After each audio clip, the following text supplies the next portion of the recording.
Hello everyone, नमस्कार और स्वागत है आप सभी का 23 सितंबर 2020 के the Hindu newspaper analysis session में। और बात करें सब फ्रेंड्स आज के आर्टिकल्स की, तो आज एक कुछ यूनिक आर्टिकल्स जो कि अपने आप में इंपॉर्टेंट्स हो सकते हैं आप सभी की प्रिपरेशन के लिए। तो इसलिए आप उन सेशन के इस सेशन के जितने भी एस्पेक्ट होंगे, जो भी आर्टिकल्स हम डिस्कशन करेंगे वो अपने आप में काफ़ी इंपॉर्टेंट भी होने वाले हैं, और ख़ास करके यूपीएससी प्रिपरेशन के लिए। तो फ्रेंड्स आज के सेशन के साथ आप सभी बने रहिए और इस पूरे सेशन को आप सभी लोग रिसीव करिए। तो स्टार्ट करते हैं, लेकिन सबसे पहले शुरू करते हैं उन आर्टिकल्स पे जिन पे आज के दिन हमें डिस्कशन करना है। तो देखते हैं उन आर्टिकल्स को। तो बात करें यदि उन टॉपिक्स की जिन पे हमें आज डिस्कशन करना है, तो सबसे बड़ा टॉपिक अपने आप में आया हुआ है ईपीसीए पे हमें डिस्कशन करना है। उसके बाद language issue in India editorial page का एक इंपॉर्टेंट आर्टिकल्स है, इन पे हमें फुल डिस्कशन करना है और इसके सभी एस्पेक्ट को समझना है। साथ ही साथ कोविड-19 के समक्ष जो कोविड-19 के कारण जो हमारे समक्ष जो समस्या उत्पन्न हुई है लर्निंग की, एजुकेशन की, वो ई लर्निंग का जो प्लेटफॉर्म चल रहा है फिलहाल में, उस पर क्या क्या कंसर्न है उस पर डिस्कशन करना है। साथ ही साथ कोविड-19 से जो स्ट्रगल चल रहा है उस पर भी कुछ प्रमुख आर्टिकल्स आए हुए हैं, उसको हम सभी देखेंगे। और न्यू वर्ल्ड आर्डर जो कि एडिटोरियल पेज का पहला आर्टिकल है, और सेकंड आर्टिकल में प्रीकैरियस हाउसेस पे भी हम सभी बात करेंगे। और लेबर बिल जो कि पास हुआ है लोकसभा में, उस पर हम सभी लोग जानेंगे। साथ ही साथ जो सेंट्रल विस्टा प्रोजेक्ट है जिसमें एक पार्लियामेंट को बनाने का प्रोसेस चल रहा है, उस पर हम छोटा सा आर्टिकल आया हुआ है। और फाइनली आज के द हिंदू बेस्ट क्वेश्चन को हम सभी लोग कंप्लीट करेंगे और आज के सेशन के सभी एस्पेक्ट को क्लियर करेंगे। तो देखते हैं आज के उन सभी आर्टिकल्स को और डिस्कशन करते हैं। तो फ्रेंड्स यदि हम बात करें आज के पहले आर्टिकल की, तो वो लिखा हुआ है EPCA chief ask Punjab Haryana to act against stubble burning.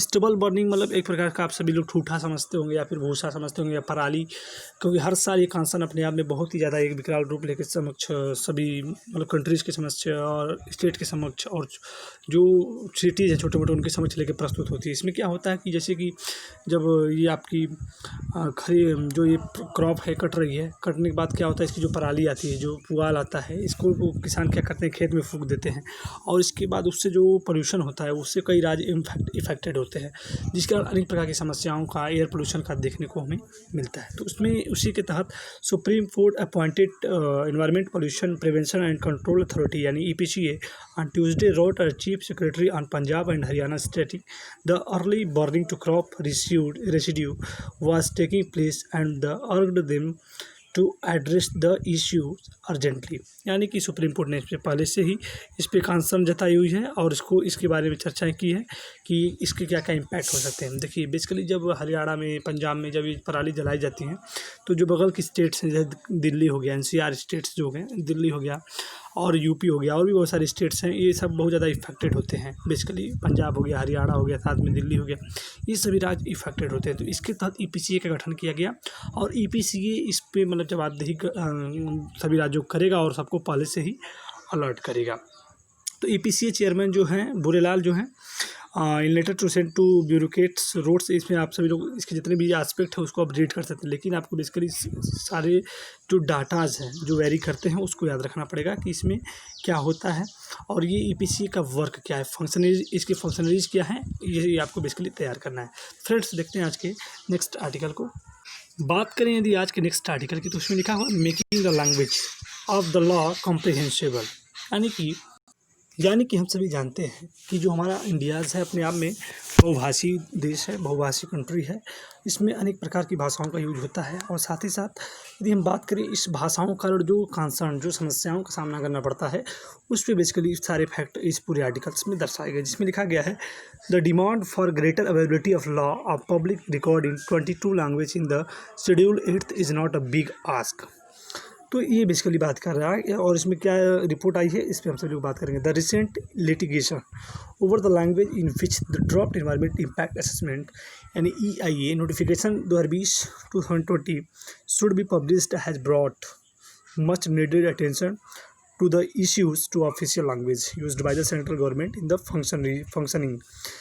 तो हाल ही में 2020 का जो EIA नोटिफिकेशन आया हुआ है यानी इन्वायरमेंट इम्पैक्ट असेसमेंट, पर्यावरणीय प्रभाव आकलन जो नोटिफिकेशन आया हुआ है, इसके अंतर्गत इसको सिर्फ दो भाषाओं में इसको लिखा गया है और उसके साथ भी नोटिफिकेशन को सिर्फ हिंदी और इंग्लिश दो भाषाओं में लिखा गया है। खास करके इन्हीं दो भाषाओं का यूज भी होता है।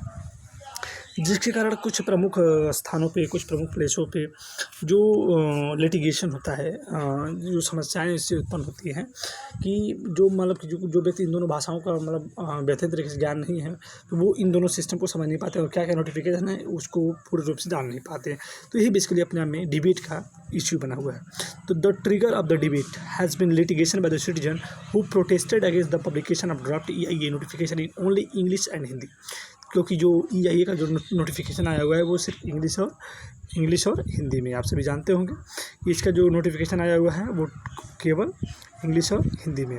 On the ground that such a policy exclude a large number of Indians who do not speak Hindi or English from participating in the public consulting process।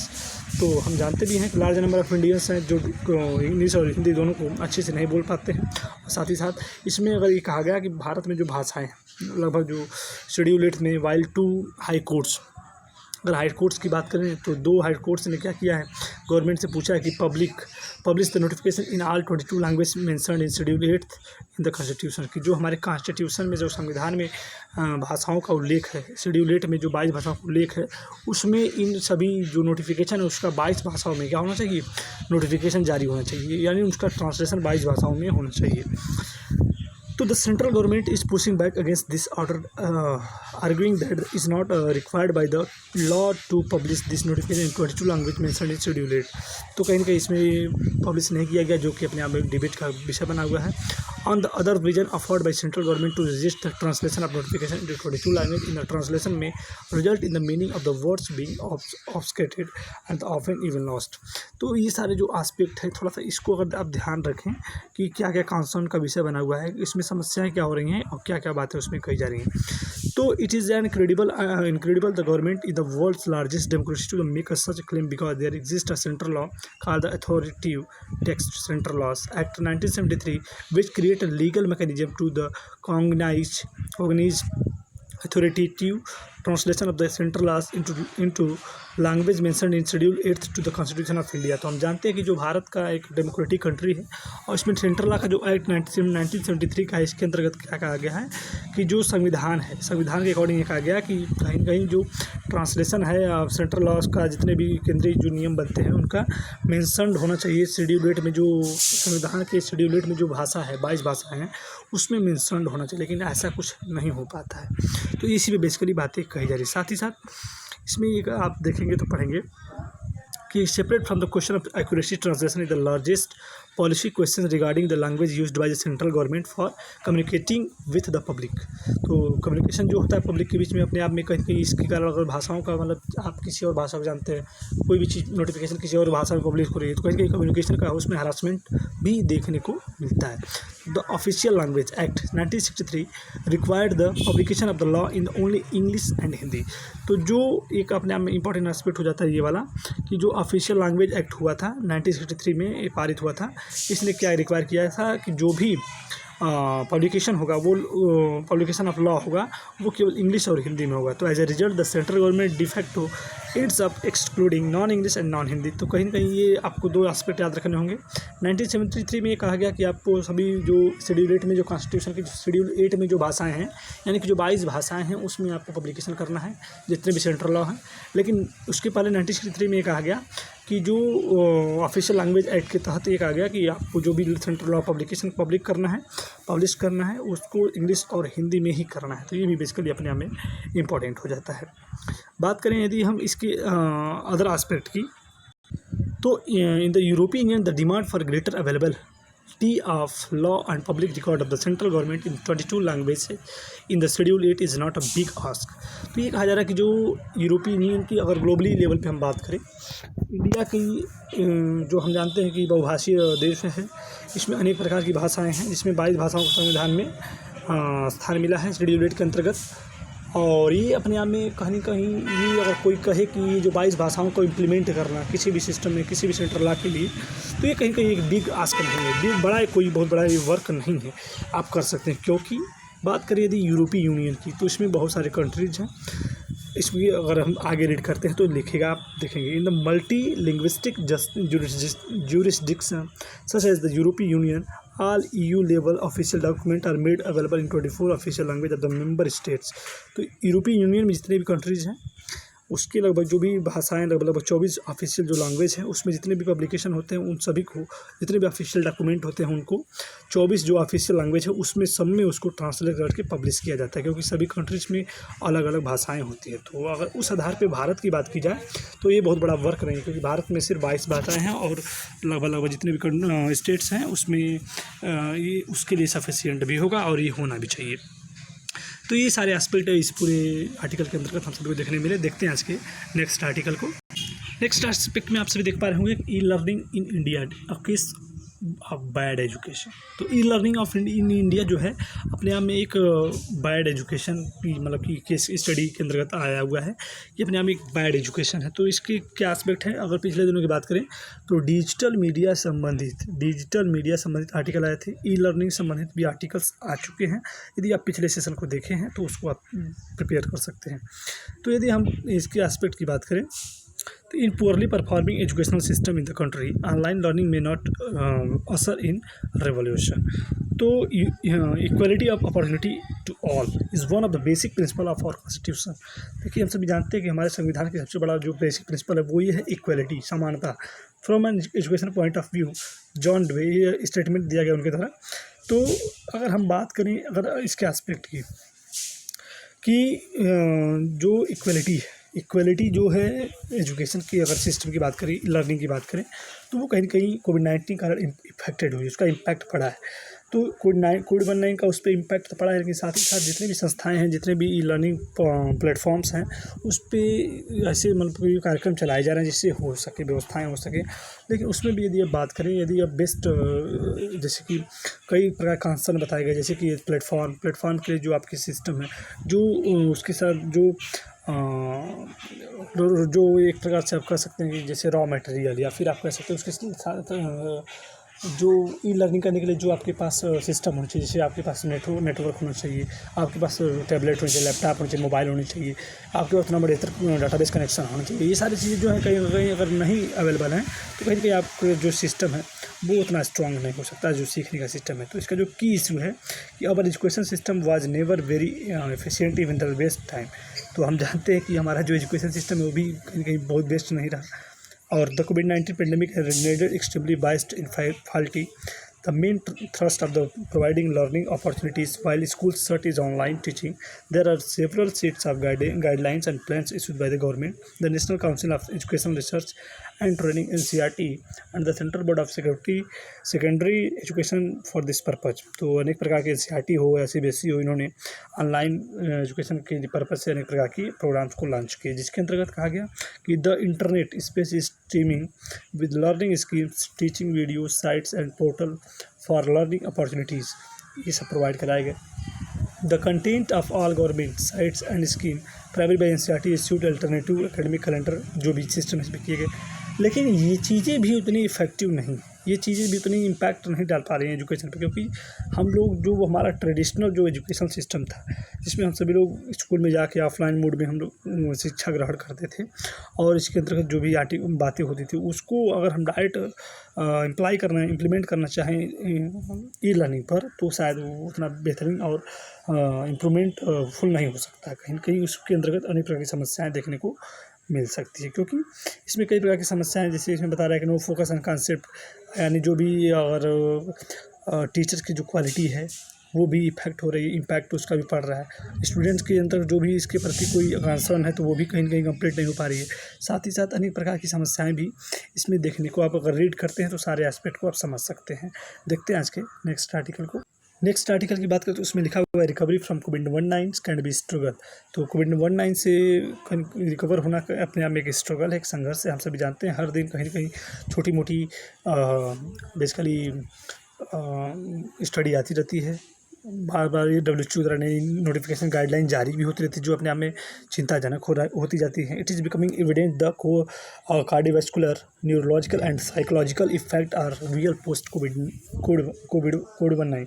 When will I feel normal again? This is a question very clinical gets asked daily most instant मतलब कि कहा जा रहा है कि जो भी मतलब इम्पैक्ट हो रहा है, जिसके ऊपर भी कोविड-19 का इम्पैक्ट पड़ रहा है, तो वो फिर से इफेक्टेड होने का, फिर से री इन्फेक्शन होने का उसमें कहीं न कहीं अपने आप में डर भी बन जा रहा है। तो ये एक अपने आप में इम्पोर्टेंट एस्पेक्ट भी आप पिछले दिनों रीड कर चुके हैं, तैयार भी कर चुके हैं। तो जिसमें यदि आप नीचे इफेक्ट ऑफ कोविड-19 की बात करें, तो जो SARS-CoV-2 जो बिलोंग है to a family of single standard RNA virus based called corona virus. हम जानते हैं कि जो कोविड-19 की जो शेप है वो बेसिकली क्राउन की तरह है, क्योंकि इस पे जो स्पाइक प्रोटीन है, ये सब क्या है, स्पाइक प्रोटीन है, और इसको ये कौन सी बेस्ड है, RNA बेस्ड।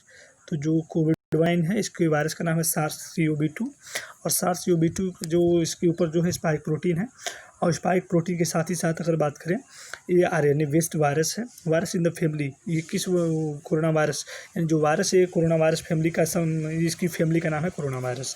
तो ये बेसिकली अपने आप में इसकी जो स्ट्रक्चर की बात करें, लेकिन ये अपने आप में कहीं कुछ चीज़ों पर इम्पैक्ट ज़्यादा डाल रहा है, जैसे कि respiratory, neurological, cardiovascular, heart and blood vessels हैं, और लीवर पे और गट्स पे और भी अन्य प्रकार के सिस्टम, जो बॉडी सिस्टम है, उस पर ज़्यादा इम्पैक्ट कर रहा है। लंग्स पे हम सभी लोग जानते हैं कि इसका इम्पैक्ट बहुत अधिक मात्रा में देखने को मिलता है। साथ ही साथ अभी स्टडी आ रही है कि कोविड-19 से जो इन्फेक्टेड जो पर्सन है, उसको सूंघने की शक्ति जो है, जो उसकी मतलब सूंघने की शक्ति है, वो भी कहीं न कहीं अपने आप में कम हो जा रही है, और स्वाद जो तंत्रिकाएँ हैं, वो भी अपने आप में इम्पैक्टेड पड़ रही हैं। तो ये बेसिकली बातें की जा रही है। जैसे कि अच्छा, इसका प्रमुख कारण जो है ये बताया जाए कि नर्वस सिस्टम है, जो नर्वस सिस्टम है, वो उस पे जो सिस्टम है कहीं न कहीं ये इम्पैक्ट डाला, जिस कारण जो स्वाद लेने की जो ग्रंथियाँ हैं वो भी प्रभावित हो रही हैं। तो ये बेसिकली बातें इस पूरे आर्टिकल में की जा रही हैं। तो इसी कारण इसमें जितनी भी स्टडी हैं, जितने भी इसकी इम्पॉर्टेंट एस्पेक्ट है, उसको आप सभी लोग रीड कर सकते हैं, ताकि तैयार कर सकते हैं। तो इसमें लिखा है कि the involvement of the cardiovascular system has been a prominent features of the pandemic as reflected both by clinical and autopsy study. तो स्टडी के अंदर ये पाया गया कि individual have gone to hospital with inflammation of the muscles fibre of the hearts, limiting functionings of the heart and mimicking heart attack and clots of the blood vessels of lung, brain and veins। इन सब चीज़ों पे क्या कर रहा है, impact डाल रहा है। These have been the attribution to the direct effect of virus, the heart muscle and abundance of the same receptor, the virus bind in the lungs, ACE2 receptor। तो ACE2 रिसेप्टर क्या होता है, इस पर पिछले दिनों भी आर्टिकल आया हुआ है। हम सभी जानते हैं कि जो ह्यूमन सेल्स होती हैं, इस पर एक स्पाइक प्रोटीन होता है। क्या होता है, हाँ, इस पर एक ACE2 रिसेप्टर होता है। क्या होता है, ACE2 रिसेप्टर। और जो कोविड-19 है, इस पर हम सभी जानते हैं कि ये एक प्रकार basically spike protein RNA based virus है। ये ACE2 रिसेप्टर से तुरंत बाइंड हो जाता है, जिसके कारण कोविड-19 का इम्पैक्ट बहुत ही आसानी से उसमें फैलने का खतरा बना रहता है। तो ये अब हमारा सेल है, हमारा ह्यूमन सेल है। बेसिकली यदि हम बात करें तो ये हमारा जो है ह्यूमन सेल है, इस पे आपका ये होता है ACE2 रिसेप्टर। आपका कोविड-19 है, इस पे हम जानते हैं क्राउन की तरह सिस्टम बने रहते हैं, और इस पे स्पाइक प्रोटीन होते हैं, RNA बेस्ड होता है, और ये ACE2 से तुरंत बाइंड हो जाता है, जिसके कारण शरीर के अन्य भागों में इसको फैलने में आसानी होती है। तो इसी को हम लोग ACE2 रिसेप्टर कहते हैं। तो ये बेसिकली सेल्स पे अटैक करके पूरे बॉडी फंक्शनलिटी को इफेक्टेड करता है। तो ये बेसिकली अपने आप में कोविड-19 की जो लड़ाई अपने आप में स्ट्रगल फॉर्म में चल रही है, और चलेगी भी आगे, यही कांस्टेंट जताई जा रही है। तो देखते हैं नेक्स्ट आर्टिकल को। नेक्स्ट आर्टिकल में आप सभी देख पा रहे होंगे, a new world order. New world order अपने आप में जानते होंगे कि permanent members of UNSC must support the reform process of UN. तो यूएन क्या है, यूएन एक अंतर्राष्ट्रीय संस्था है जिसमें अनेक प्रकार के लगभग देश जुड़े हुए हैं, जिसमें शांति के लिए सभी देश एक दूसरे को कोऑपरेट करते हैं। उसमें कहा जा रहा है कि जो परमानेंट मेंबर है, यूएन के लगभग 15 मेंबर्स होते हैं, जिसमें 5 परमानेंट और 10 क्या होते हैं, नॉन परमानेंट। तो ये कहा जा रहा है, पिछले दिनों लगातार आर्टिकल्स आ रहे हैं कि जो यूनाइटेड नेशंस सिक्योरिटी काउंसिल है, उसमें कहीं कहीं रिफॉर्म्स की ज़रूरत है, उसमें अनेक प्रकार के रिफॉर्म्स है। तो इन रिफॉर्म्स को करने में, रिफॉर्म के प्रोसेस में जो परमानेंट मेंबर, जो 5 मेंबर्स हैं, उनको कहीं न कहीं सपोर्टिव फॉर्म में उभर के सामने आना चाहिए, और उनको सुधार भी करना चाहिए। क्योंकि पिछले जो 75 साल यूनाइटेड नेशन ने अपना पूरा किया पिछले मंगलवार को, तो उसमें प्राइम मिनिस्टर नरेंद्र मोदी जी के द्वारा कहा गया कि इसमें अनेक प्रकार की रिफॉर्म्स की ज़रूरत है, जो कि अपने आप में इम्पॉर्टेंट भी हो जाता है। क्योंकि कहा जा रहा है कि यूएनएससी को भी रिप्रेजेंटेटिव होना चाहिए, हर एक व्यक्ति की भी बात सुननी चाहिए। तो देखते हैं नेक्स्ट आर्टिकल को। ये रहे इसके सभी जितने भी एस्पेक्ट, आप इसको रीड कर सकते हैं, साथ ही तैयार भी कर सकते हैं। प्रिकेरियस हाउसेस पे एक आर्टिकल आया हुआ है जिसको आप सभी लोग समझना है कि to prevent building collapse the government should offer incentive for repair. तो प्रिकेरियस हाउस मुंबई की बात करें तो मुंबई में जो बीएमसी है, बॉम्बे म्यूनिसिपल कॉर्पोरेशन जो है, ये बेसिकली वहाँ की म्यूनिसिपल पार्टी है। इसमें कहा जा रहा है कि जो बिल्डिंग्स की वहाँ पे कोलैप्स हो रहा है, जो बिल्डिंग ढह जा रही हैं, जो गिर जा रही हैं, जिसके कारण अनेक प्रकार की घटनाओं का सामना करना पड़ रहा है। तो ये बेसिकली अपने आप में बीएमसी की लापरवाही, या फिर आप कह सकते हैं कि जो म्यूनिसिपल पार्टी है, कॉर्पोरेशन है, उसकी कहीं न कहीं लापरवाही है। क्योंकि यदि वो पहले से एक्टिव रहता उस चीज़ पे, तो कहीं न कहीं इतनी बड़ी समस्याएँ देखने को नहीं मिलती। अगर वो हर स्टडी करता कौन सा मकान की सारी जो आंकड़े हैं वो मेंटेन हैं, वो कहीं कहीं हाँ सिक्योर है, तो वो शायद ऐसी घटना देखने को हमें नहीं मिलती। तो ये बेसिकली पूरे इसमें आर्टिकल्स का डिस्कशन इस पूरे आर्टिकल्स में कहा गया है। तो देखते हैं आज के नेक्स्ट आर्टिकल को। नेक्स्ट आर्टिकल में आपका लिखा हुआ है कि लोकसभा क्लियर्स 3 लेबर बिल। तो लोकसभा ने क्लियर किया हुआ है 3 लेबर बिल।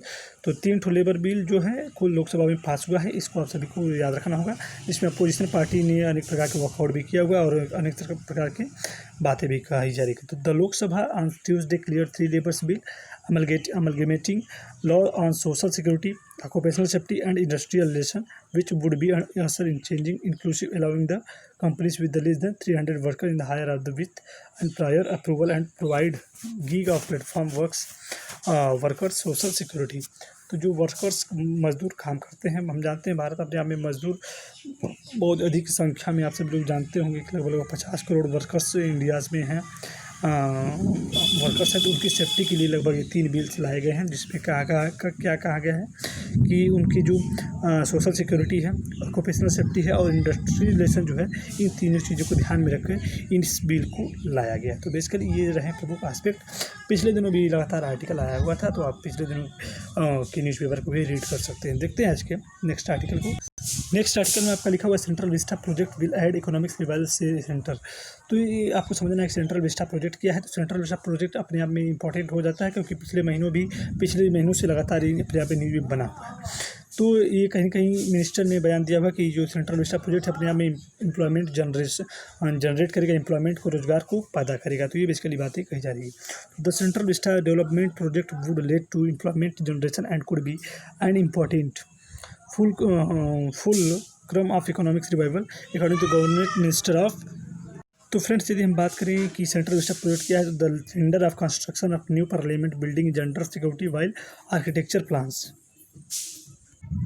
तो इसमें कहा गया under scrutiny while architecture plans for the other buildings are under planning as. The estimated cost of construction of new parliament building is 971 crore.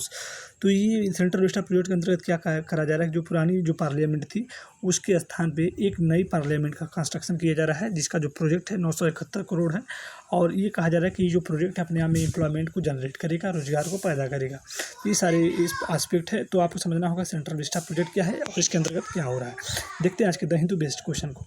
तो यदि बात करें आज के द हिंदू बेस्ट क्वेश्चन की, तो आज का भी द हिंदू बेस्ट क्वेश्चन भी हमारा इसी रिलेटेड रहेगा। तो आप सभी लोग सेंट्रल विस्टा प्रोजेक्ट पे right a brief description about central Vista project पे आप सभी लोग लिखने का प्रयास करेंगे, क्योंकि अपने आप में ऐतिहासिक बदलाव है। तो इसको आप सभी लोग 100 वर्ड्स में लिखने का प्रयास करेंगे और उसको तैयार भी करेंगे। तो फ्रेंड्स, आज के लिए इतना ही। अगले सेशन में फिर मिलेंगे, तब तक के लिए नमस्कार और धन्यवाद।